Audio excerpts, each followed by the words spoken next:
We've taken a brake and placed some water in it. We're going to try to show what it looks like whenever you inspect a brake and what you look for. Now if you look right above the probe, a little bit to the left, every time I flex this chip, does that water slop around in there? Whenever you see that, that is water, moisture in there, and we must remove it.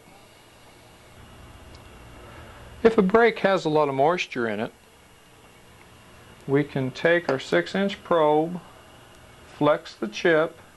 At the same time we take and add a drop or two of dry out solution. And this dry out solution will mix into the brake and chemically lower the vaporization point of the water.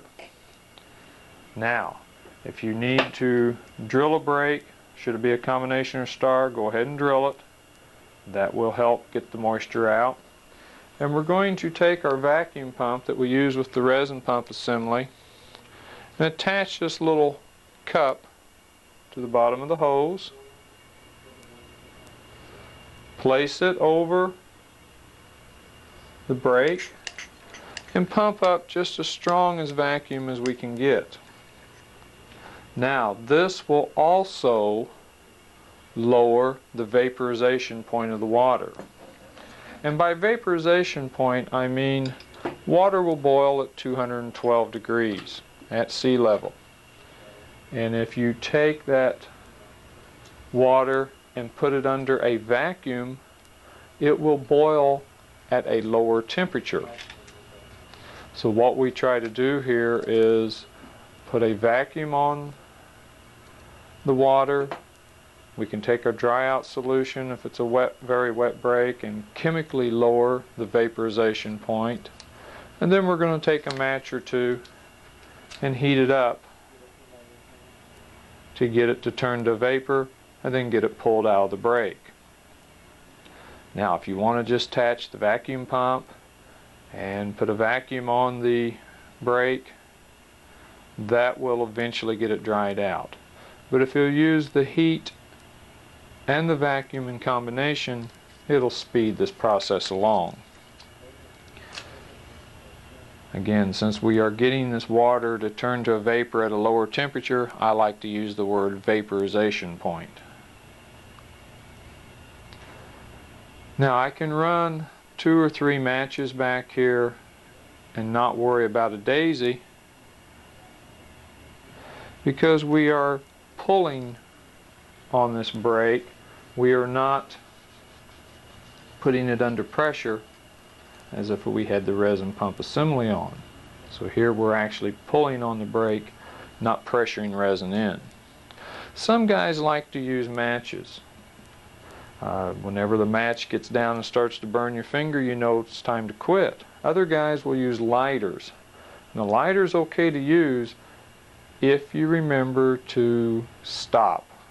You can sit there for lighter for 3 or 4 minutes and cause some damage to that brake. So if you're very conscientious and will stop with that lighter, go ahead and use it, but remember to touch. And when you're working on a regular brake trying to thin the resin, if you can't put your finger on that glass and you've got too much heat, you must wait and let it cool down. When we're drying a brake out, we can go ahead and run a little more heat, because again we're pulling away, not shoving resin in. Now after you've done this, wait 4 or 5 minutes, release your vacuum pump, take your 6-inch probe, go back up and check it, and if you still see water, go back, put your vacuum pump back on, and go back and reheat again. Wait another 3 or 4 minutes and check it again. It'll sometimes take as long to dry a brake out as if you were working on it to fill it. But it lets you get out in a pouring down rain and get out and do your work. Now if it is raining, as you dry it out, you'll need some way to keep it dry while you're getting ready to put your resin pump on. So you can take your UV screen place it over the brake. Now I'm going to put this very low so you can see it. And take and put a towel up here to kind of stop the water from getting underneath. And if you have a second UV screen and it's raining very hard, you can place it on above this one with another paper towel. And it'll act like a shingle effect to try to keep it dry under here. So once you get it dried out, get under, put your resin pump on, and once your resin pump's on, it will seal around the brake and the water won't get in. But you do need to keep it blocked away so you can be able to see through here.